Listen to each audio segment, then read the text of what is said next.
A pleasant good afternoon and welcome to Focal News Summary, bringing you 15 minutes of the top stories, sharp and straight to the point. I am Priscilla George on top of today's presentation, and here's what's making headlines across Liberia and around the world. President Bouaka forms task force amid U.S. travel ban concerns. Brown County Representative Muhammad Bridge Mesa dissents on President Bouaga's executive order demanding national ID for official transaction of business, says it's affecting access to basic financial services. President Bouaga defends his use of private jets for foreign travel, asserting the decision is based on priority rather than waste. Prime suspect in the Capitol building arson case, John Yanti, taken to court, accuses government of inducement. And away from home, Trump administration demands action from 36 countries to avoid travel ban. These and many more are our package. We'll take a short break. Up next is our news bulletin.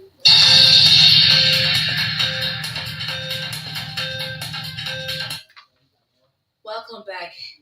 President Joseph Bouaka has established a high-level task force to address U.S. government concerns that could trigger potential travel restrictions on Liberia.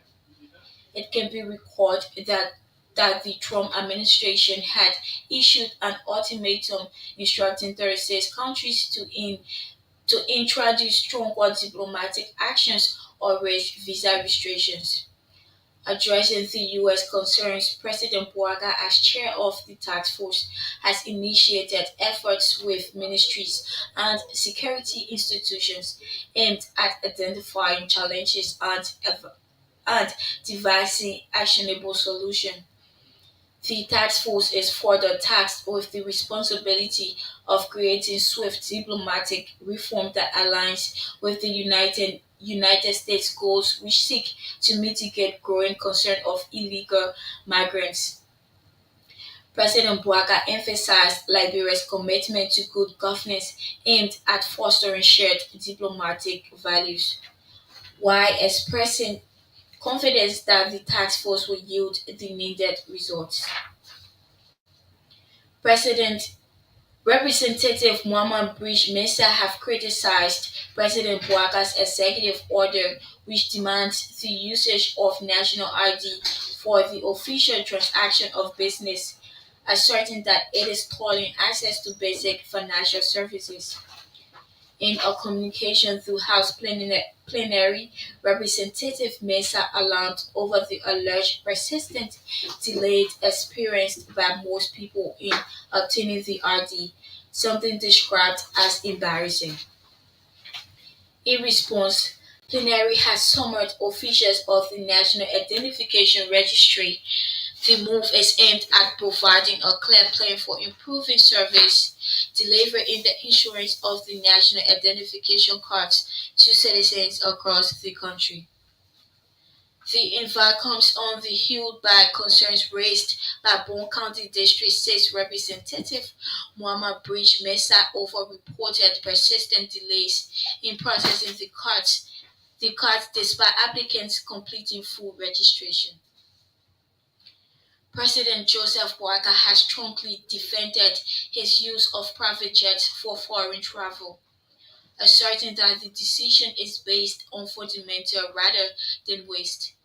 President President Bouaga clarified that the usage of private for essential purpose does not amount to wasteful spending. In an interview with BBC Newsdays, the chief Liberian executive argued that such choices are made in the interest of the country and do not contradict his administration's uncompromising stance against waste. The report from the BBC asserted that President Bouaga, who assumed office in 2024 after defeating incumbent George Weah, campaigned on a platform of transparency, accountability, and good governance. A key message during his campaign was a strong stance against corruption, which he accused the previous government of failing to curb. One of the prime suspects in the Capitol building arson case has been arrested and sent to prison. Suspect John Yanti, upon his arrest, was escorted by heavy security guards from the Liberian National Police to the court. Authorities confirmed that he has since been on the run after allegedly committing the crime. Yanti is being accused as the key facilitator who allegedly received the money from Montserrat District 16 lawmaker Jason Sibo and had it distributed among his alleged co-conspirators. Meanwhile, in a brief interview with OKFM, John Yanti accused the Liberian government of trying to bribe him in order to testify for the state in the overly Capitol building fire incident. President George Buak, President George Buaka, President Joseph Buaka has departed Liberia for Nigeria to attend the 2025 West Africa Economic Summit, focusing on regional trade and investment. He traveled via Aska Airlines on Thursday, June 19, and is expected to return Monday, June 23, following key summit engagements and bilateral meetings. The summit gathers West African leaders, investors, and policymakers geared toward promoting economic growth, job creation, among others. President Bouaga is expected to spotlight Liberia's investment opportunities and hold strategic talks with heads of state and business leaders to strengthen partnerships and attract development finance. The event promised by ECOWAS chairperson Bola Tinubu includes a high-level discussion aimed at addressing peace, development, and economic integration. If you are just joining us, welcome to Focal News Summary, and here is a quick look at our headlines so far. President Bouaga forms task force amid U.S. travel ban concerns. Bon County Representative Muhammad Bridge Mesa dissents on President Bouaga's executive order demanding national ID for official transaction of business, says it affecting access to basic financial services. President Bouaga defends his use of private jets for foreign travel, asserting the decision is based on priority rather than waste. Prime suspect in the Capitol building arson case, John Yanti, taken to court, accuses government of inducement. And away from home, Trump administration demands action from 36 countries to avoid travel ban. Stay tuned. We'll take a short break. Coming up next is the continuation of our news bulletin.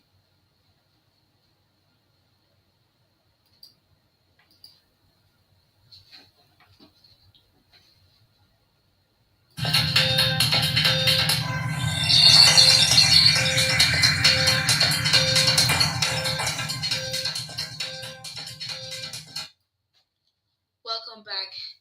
The First Lady of Liberia, Katumu Bouaga, delivered a rousing speech at the 7th Merck Foundation First Lady Initiative Summit, stressing Liberia's healthcare and education gains. She highlighted that 50 Liberian doctors have received specialized training through Merck Foundation scholarships, advancing skills in fertility, oncology, diabetes management, and pediatric medicine. Madam Bouaga also underscores Liberia's success under the Modern Mother campaign, emphasizing on combating infertility stigma, gender-based violence, child marriage, as well as promoting inclusive advocacy. The Liberian First Lady emphasized the impact of the Educating Linda program, an initiative that provides scholarships for marginalized girls through long-term empowerment, including the provision of learning tools. Madam Bouaga reaffirmed Liberia's commitment to transformative leadership in health equity, gender inclusion, and sustainable development across Africa and beyond. Liberia National Bars Association President Councillor Bono Verma has been named as acting president of the West African Bar Association following the sudden resignation of Usman Traore. Traore Brief's leadership was marked by regional cooperation aimed at defending democracy and the rule of law. Councillor Verma lauded Traore for advancing judicial independence and human rights across the West African region. Upon assuming office, Verma pledged his commitment to strengthening regional legal collaboration and governance. In an exclusive interview with OKFM in Monrovia, Verma described the appointment of victory not only for Liberia's legal community but for the entire country. The LMBA president emphasized that this position demonstrates Liberia's emergence to the regional spotlight. Civil Service Agency Director Josiah Joka has revealed that over 3,000 Indian nationals are currently employed by Acela Meta in roles that could be performed by qualified Liberians.